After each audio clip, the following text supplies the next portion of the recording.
2026년 1월 14일 수요 기도회에 참여하신 모든 주의 지체들을 축복합니다. 1월 첫 주일부터 이사야서의 메시지를 가지고 말씀을 살펴보고 있는데요. 한 구절 한 구절 자세히 살펴보면서 하나님의 말씀에 귀 기울이며 하나님의 은혜를 경험하시기를 주 예수 그리스도의 이름으로 소망합니다. 오늘 본문의 말씀으로 이사야서 1장 24절로 31절의 말씀을 나누고자 하는데요. 심판 이후에 남겨진 소망이라고 설교 제목을 정해보았습니다. 오늘 말씀을 증거하는 가운데 하나님의 은혜가 충만하여지고 하나님의 말씀이 깨달아지시기를 주 예수 그리스도의 이름으로 축원합니다. 오늘 본문의 말씀 제가 받도록 봉독하겠습니다. 이사야서 1장 24절로 31절 말씀입니다. 그러므로 주 만군의 여호와 이스라엘의 전능자가 말씀하시되 슬프다 내가 장차 내 대적에게 보응하여 내 마음을 편하게 하겠고 내 원수에게 보복하리라. 내가 또 내 손을 내게 돌려 내 찌꺼기를 잿물로 씻듯이 녹여 청결하게 하며 내 혼잣물을 다 제하여 버리고 내가 네 재판관들을 처음과 같이 네 모사들을 본래와 같이 회복할 것이라. 그리한 후에야 네가 의의 성읍이라 신실한 고을이라 불리리라 하셨나니 시온은 정의로 구속함을 받고 그 돌아온 자들은 공의로 구속함을 받으리라. 그러나 패역한 자와 죄인은 함께 패망하고 여호와를 버린 자도 멸망할 것이라. 너희가 기뻐하던 상수리 나무로 말미암아 너희가 부끄러움을 당할 것이요 너희가 택한 동산으로 말미암아 수치를 당할 것이며 너희는 잎사귀 마른 상수리 나무 같을 것이요 물 없는 동산 같으리니 강한 자는 사모라기 같고 그의 행위는 불티 같아서 함께 탈 것이나 끌 사람이 없으리라. 아멘. 오늘 우리가 함께 묵상할 이사야서는 성경 전체에서도 가장 크고 가장 무거우며 동시에 가장 소망적인 예언서라고 봅니다. 이사야서는 한마디로 말하면 거룩하신 하나님께서 타락한 백성을 어떻게 다시 살리시는가에 대한 이야기라고 보여집니다. 이사야는 우시야 왕이 죽던 해에 부르심을 받았죠. 강대국 아수르가 세계를 뒤흔들고 유다는 겉으로는 종교가 살아있는 것처럼 보였지만 실제로는 신앙 형식만 남아있고 삶은 하나님과 멀어진 시대였다는 것입니다. 제사는 드려졌고 절기는 지켰지만 공의는 무너졌고 약자는 외면당했으며 하나님보다 사람과 힘 그리고 우상을 더 의지하던 때였죠. 그래서 이사야서는 처음부터 우리를 편안하게 만들고 있지는 않아 보입니다. 1장 2절에서 하나님은 이렇게 외치셨죠.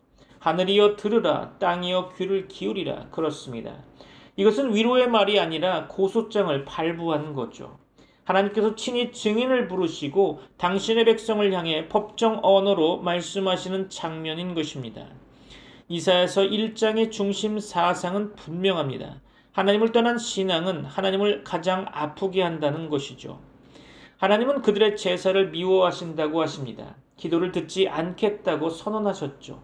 왜냐하면 그들의 손에 피가 가득하기 때문이라고 성경은 기록하고 있습니다. 다시 말해서 예배는 있지만 회개가 없고 종교는 있지만 공의가 없는 상태였다는 것입니다. 사랑하는 성도 여러분, 이사야서 1장은 심판으로 끝나고 있지 않고 있습니다. 오히려 이 책 전체를 여는 문답과도 같은 것이죠. 너희 죄가 주홍 같을지라도 눈과 같이 희어질 수 있는가? 이렇게 망가진 백성이 다시 하나님의 백성이 될 수 있는가? 그렇죠.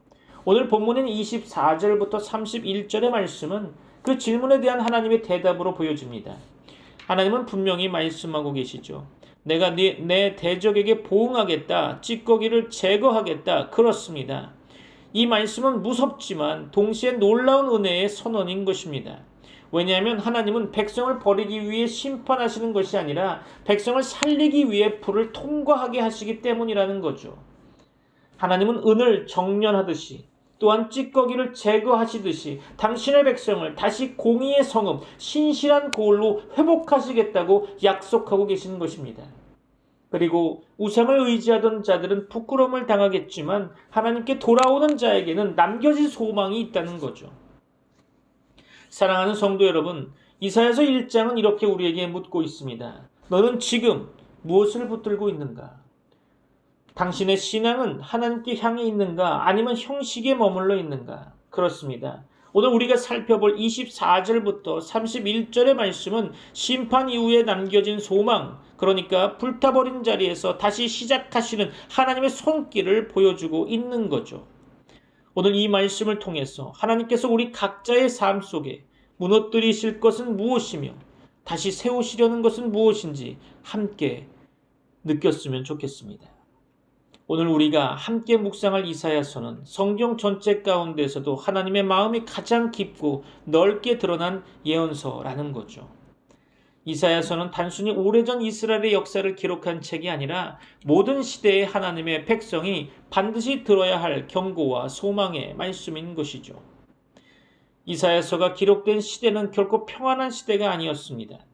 우시야, 요담, 아하스, 히스기야에 이르는 긴 시간 동안 유다는 외적으로는 경제적 안정과 종교적 번영을 누렸지만 내적으로는 이미 깊이 병들어 있었다는 것이죠. 성전은 있었고 제사는 계속되었지만 하나님은 삶의 중심에서 밀려나 계셨죠.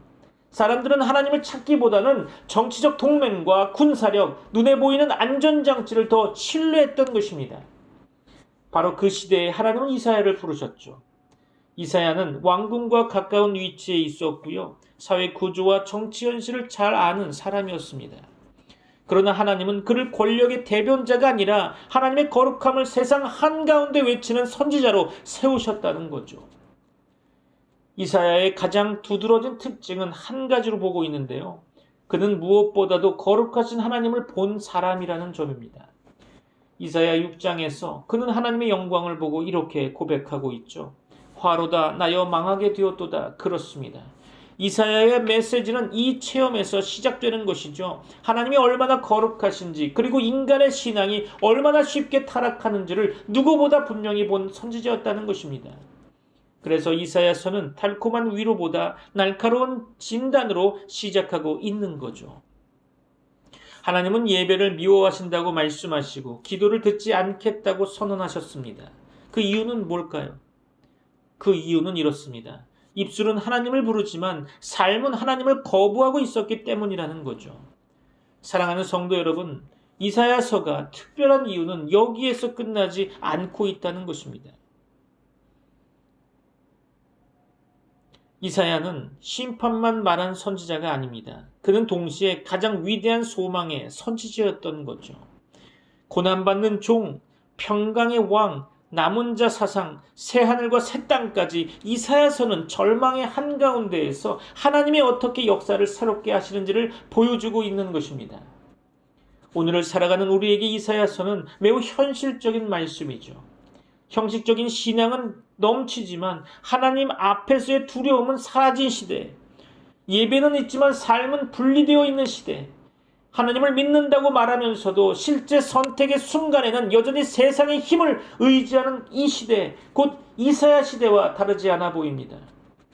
오늘 본문인 이사야 1장 24절로 31절 말씀은 이 병든 신앙을 향한 하나님의 단호한 선언이자 동시에 심판 이후에 남겨진 소망의 약속인 것입니다. 이제 이 말씀 속에서 하나님께서 왜 심판하시는지 그리고 그 심판 너머에 어떤 회복을 준비하고 계신지를 함께 살펴보고자 합니다. 사랑하는 성도 여러분, 오늘 본문은 이사야서 1장의 결론 부분인데요. 하나님께서 왜 분노하시는지 그리고 그 분노가 어디를 향하고 있는지를 분명히 보여주고 있는 말씀이죠. 동시에 이 심판이 파괴가 아니라 회복을 위한 하나님의 결정임을 드러내는 매우 중요한 본문으로 보여집니다. 오늘 본문의 말씀은 세 단락으로 나눌 수 있는데요. 첫 번째 단락은 24절 말씀으로 하나님의 선언이 나타나 있죠. 두 번째로 25절로 27절 말씀, 정결케 하시는 심판과 회복의 약속입니다. 마지막으로 세 번째 단락은 28절로 31절 말씀으로 우상 의존의 최후와 남겨진 소망, 그렇죠. 첫째로 우리가 살펴볼 것은 첫 단락인 하나님의 단호한 선언, 그것입니다.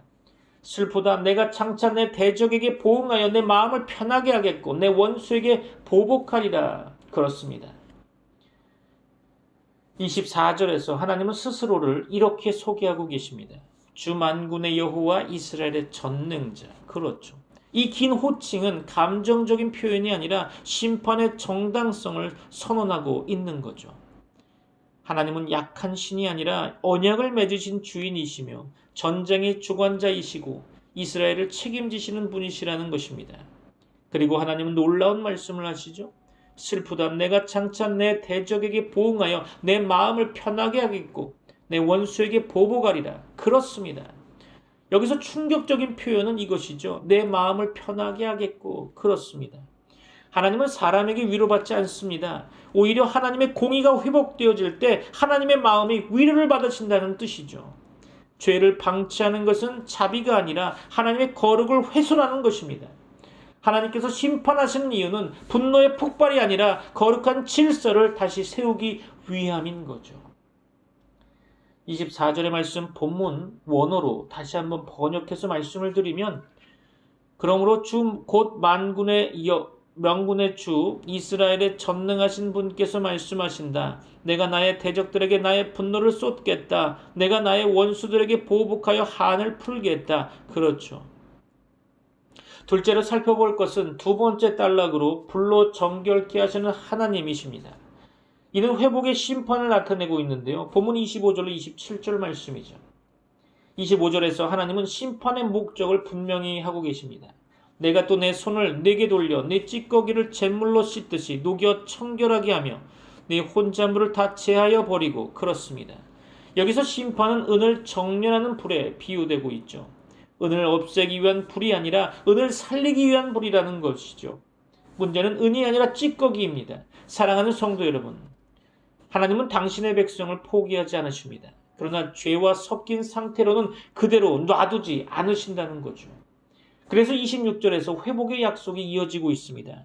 내가 네 재판관들을 처음과 같이 네 모사들을 본래와 같이 회복할 것이라. 그리한 후에야 네가 의의 성읍이라 신실한 고을이라 불리리라 하셨나니. 그렇습니다. 이것은 단순한 정치개혁이 아닙니다. 무너진 정의, 타락한 지도력, 왜곡된 가치관이 다시 제자리로 돌아가는 회복이라는 거죠. 그리고 27절에서 이 단락의 핵심이 선언되고 있는데요. 시온은 정의로 구속함을 받고 그 돌아온 자들은 공의로 구속함을 받으리라. 아멘. 그렇습니다. 구원은 값싼 용서가 아니라 정의와 공의를 통해 이루어지는 회복이라는 거죠. 하나님께 돌아오는 자들에게만 이 소망이 남아 있는 것입니다. 오늘 본문의 말씀 25절로 27절 말씀을 원문에 나와 있는 말씀으로 번역해서 말씀드리면 25절입니다. 이제 다시 내가 너를 때려서라도 잿물로 찌꺼기를 깨끗이 씻어내듯 너를 씻고 너에게서 모든 불순물을 없애겠다. 26절 이어서 말씀드립니다. 옛날처럼 내가 사사들을 너에게 다시 세우고 처음에 한 것처럼 슬기로운 지도자들을 너에게 보내주겠다. 그런 다음에야 너를 의의 성읍, 신실한 성읍이라고 부르겠다. 마지막 27절입니다. 시온은 정의로 구속함을 받고 회개한 백성은 공의로 구속함을 받을 것이다. 그렇죠. 우리가 셋째로 살펴볼 것은 셋째 단락으로 우상 의존의 최후입니다. 불씨 없는 불이죠. 본문 28절로 31절 말씀입니다. 28절부터는 분위기가 다시 엄숙해지고 있는데요. 회복의 약속과 동시에 끝까지 돌이키지 않는 자들의 결말이 선포되고 있는 것입니다. 28절이죠. 그러나 패역한 자와 죄인은 함께 패망하고 여호와를 버린 자도 멸망할 것이라. 그렇습니다. 29절과 30절에 등장하는 상수리 나무와 동산은 우상 숭배의 상징으로 보여집니다. 사람들이 하나님보다 의지하던 것들, 눈에 보이는 안정과 번영의 상징물인 거죠. 그러나 하나님은 말씀하십니다. 너희는 잎사귀 마른 상수리 나무 같을 것이요 물 없는 동산 같으리니. 그렇습니다. 겉보기에는 살아있으나 실제로는 이미 말라가고 있는 신앙이라는 거죠. 마지막 31절은 이 본문의 결론 부분인데요. 강한 자는 사모라기 같고 그의 행위는 불티 같아서 함께 탈 것이나 끌 사람이 없으리라. 그렇습니다. 사람이 강해 보일수록 하나님 없이 쌓은 성취일수록 그것은 불을 기다리는 재료에 불과하다는 거죠. 자, 다시 한번 우리 28절로 31절의 말씀 원문에서 나와 있는 내용을 가지고 다시 한번 말씀을 드리면 28절 그러나 거역하는 자들과 죄인들은 모두 함께 패망하고 주님을 버리는 자들은 모두 멸망을 당할 것이다. 29절이죠. 너희가 상수리 나무 아래에서 우상 숭배를 즐겼으니 수치를 당할 것이며 너희가 동산에서 이방 신들을 즐겨 섬겼으므로 창피를 당할 것이다. 30절입니다. 기어이 너희는 앞이 시든 잎이 시든 상수리 나무처럼 될 것이며 물이 없는 동산과 같이 메마를 것이다. 마지막 31절이죠. 강한 자가 사모라기와 같이 되고 그가 한 일은 불티와 같이 될 것이다. 이 둘이 함께 불타도 꺼줄 사람 하나 없을 것이다. 그렇습니다. 말씀을 마무리하려고 합니다.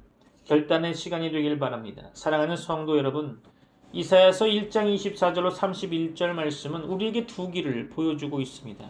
불에 태워질 것인가, 불로 정결케 될 것인가. 그렇습니다. 하나님은 오늘도 심판 가운데서 남겨진 소망을 준비하시는 분이십니다. 돌아오는 자를 멸하지 않으시고 정결케 하여 다시 세우시는 그 하나님. 오늘 이 말씀이 오늘 우리 각자의 신앙을 비추는 거룩한 불이 되기를 소망합니다. 사랑하는 성도 여러분, 이사야서 1장 24절로 이 31절까지의 이 말씀을 통해서 우리는 분명한 사실 하나를 접하게 될 것입니다. 하나님은 심판하시는 분이시지만 동시에 포기하지 않으시는 분이시라는 사실이죠. 하나님은 무너뜨리기 위해 불을 사용하지 않으시고 살리기 위해 정결케 하기 위해 불을 사용하신다는 것입니다. 오늘 본문 앞에 서 있는 우리는 이제 이 질문 하나를 피해갈 수 없겠죠. 우리는 이 불 앞에서 어떤 선택을 할 것인가? 그렇습니다. 이사야서 1장은 두 종류의 불을 보여주고 있는데요. 하나는 정련의 불이고 다른 하나는 소멸의 불입니다. 불은 동일하지만 태도에 따라 결과는 완전히 다르게 되죠. 그래서 오늘 본문은 우리에게 분명한 신앙의 결단을 요구하고 있는 것입니다. 우리에게 있어서 첫 번째 결단은 형식의 신앙에서 삶의 신앙으로 돌아가야 한다는 것입니다. 하나님께서 가장 강하게 책망하신 것은 무신앙이 아니라 겉으로는 믿는 것처럼 보이지만 삶에서는 하나님이 필요 없는 신앙인 것입니다. 이사야 시대 사람들은 예배를 드렸죠. 절기도 지켰습니다. 제사도 풍성했죠. 그러나 하나님은 말씀하십니다. 내가 그것을 기뻐하지 않는다. 그렇습니다. 왜 그렇게 말씀하셨을까요? 오늘 우리에게도 같은 질문이 주어지게 될 것입니다. 예배는 드리고 있지만 선택의 순간에 하나님께 질문하고 있습니까? 기도는 하지만 삶의 방향을 말씀에 맡기고 있습니까? 하나님은 호세아서에서 이렇게 말씀하고 계십니다. 나는 인애를 원하고 제사를 원하지 아니하며 번제보다 하나님을 아는 것을 원하노라. 그렇습니다. 형식을 붙들 것인가? 하나님을 다시 중심에 모실 것인가? 이 결단이 오늘 우리에게 필요한 것입니다. 두 번째 우리가 해야 될 결단입니다. 하나님 외에 의지처를 내려놓아야 한다는 것입니다. 본문에 등장하는 상수리 나무와 동산은 사람들이 하나님보다 더 의지하던 것들의 상징물이었다는 것입니다. 눈에 보이는 안정과 쌓아올린 능력들, 익숙한 성공 방식, 그거죠. 그러나 하나님은 말씀하고 계십니다. 잎사귀 마른 상수리 나무 같을 것이다. 물이 없는 동산 같을 것이다. 그렇습니다. 사랑하는 성도 여러분, 하나님 없는 안정은 오래가지 못합니다. 하나님 없는 성공은 결국 불씨를 품고 있는 장작과 같은 것입니다. 그렇죠? 시편 기자는 이렇게 고백합니다. 여호와를 의지하는 자는 시온산이 흔들리지 아니하고 영원히 있음 같도다. 그렇죠? 무엇을 붙들고 있는지가 우리 신앙의 미래를 결정하게 되는 것이죠. 이제는 내려놓아야 할 것을 내려놓고 하나님만을 의지하는 자리로 돌아가야 할 것입니다. 우리에게 있어서 세 번째 결단은 이것입니다. 심판을 두려워하기보다 정결케 하심을 받아야 한다는 것이죠. 하나님은 말씀하고 계십니다. 내 손을 내게 돌려 내 찌꺼기를 씻어버리겠다. 그렇습니다.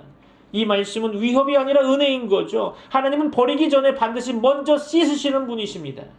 히브리서 기자는 이렇게 말하고 있죠. 주께서 그 사랑하시는 자를 징계하시고 그가 받아들이시는 아들마다 채찍질하심이라. 그렇습니다. 하나님의 손길이 아플 수는 있습니다. 그러나 그 손길은 파괴의 손이 아니라 회복의 손인 것입니다. 오늘 우리가 해야 할 일은 하나입니다. 도망치는 것이 아니라 겸손히 그 손 아래 머무는 것입니다. 그렇습니까? 그렇죠. 그렇다면 우리는 앞으로 어떤 신앙의 방향을 붙들어야 하겠습니까? 미가 선지자는 이렇게 정리하죠. 사람아, 주께서 선한 것이 무엇임을 내게 보이셨나니 여호와께서 내게 구하시는 것은 오직 정의를 행하며 인자를 사랑하며 겸손하게 네 하나님과 함께 행하는 것이 아니냐. 그렇습니다. 이것이 이사야 1장이 우리에게 요구하는 삶의 방향인 것입니다. 공의 없는 신앙을 버리고 겸손 없는 열심을 내려놓고 하나님과 동행하는 실제적인 신앙으로 나아가는 것, 바로 그것입니다. 사랑하는 성도 여러분, 하나님은 오늘 심판 가운데 남겨진 소망을 열어두고 계십니다. 불은 이미 타오르고 있습니다. 문제는 그 불이 우리를 태울 것인가, 아니면 우리를 정결케 할 것인가 라는 것이죠. 오늘 이 말씀 앞에서 다시 하나님께 돌아오는 결단, 다시 중심을 하나님께 내어드리는 결단이 우리 모두에게 있기를 주 예수 그리스도 이름으로 축원합니다. 기도하겠습니다. 거룩하신 하나님 아버지, 오늘 이사야의 말씀 앞에 우리를 세워주시니 감사합니다. 우리는 종종 주님의 이름을 부르면서도 삶의 자리에서는 주님 없이 선택하고 결정해왔음을 고백합니다. 예배는 드렸지만 공의는 외면했고 기도는 했지만 순종은 미루어왔음을 주님 앞에 내려놓습니다. 주님, 우리를 태우기 위한 불이 아니라 정결케 하시기 위한 불로 다가오시는 그 하나님 앞에 도망치지 않고 머물게 하여 주옵소서. 우리 안에 섞여있는 찌꺼기 같은 신앙, 하나님보다 더 의지했던 것들, 익숙해서 내려놓지 못했던 우상들을 주님의 손으로 깨끗이 제거하여 주옵소서. 다시 정의로 구속받는 백성으로, 공의로 살아가는 하나님의 사람으로 우리의 신앙을 회복시켜 주옵소서. 오늘 이 예배 이후의 삶 속에서 형식이 아닌 실제로, 말이 아닌 선택으로 하나님을 중심에 모시고 살아가게 하옵소서. 심판 이후에 남겨진 소망이 우리의 현재가 되게 하시고 우리의 가정과 교회와 다음 세대의 거룩한 흔적으로 남게 하여 주옵소서. 이 모든 말씀 우리를 끝까지 포기하지 않으시는 주 예수 그리스도의 이름으로 기도드립니다. 아멘. Holy God, Heavenly Father, refine us, not destroy us. Burn away what is not of you, and restore us to walk in justice and truth. We return to you, our only hope. In Jesus' name we pray. Amen. 지금은 우리 주 예수 그리스도의 은혜와 하나님의 사랑과 성령님의 교통하심이 트리니티 미라클 교회 모든 권속들과 세계 교회 위에 이제부터 영원까지 함께 있을지어다. 아멘. 구원하심이 주께 있네. 보좌에 앉으신 하나님께 어린 양께 모든 영광 우리의 찬송을 받으소서. 구원하심이 주께 있네. 영원히 찬양하리라. 능력과 영광과 지혜와 힘 모든 찬양이 주께 있네.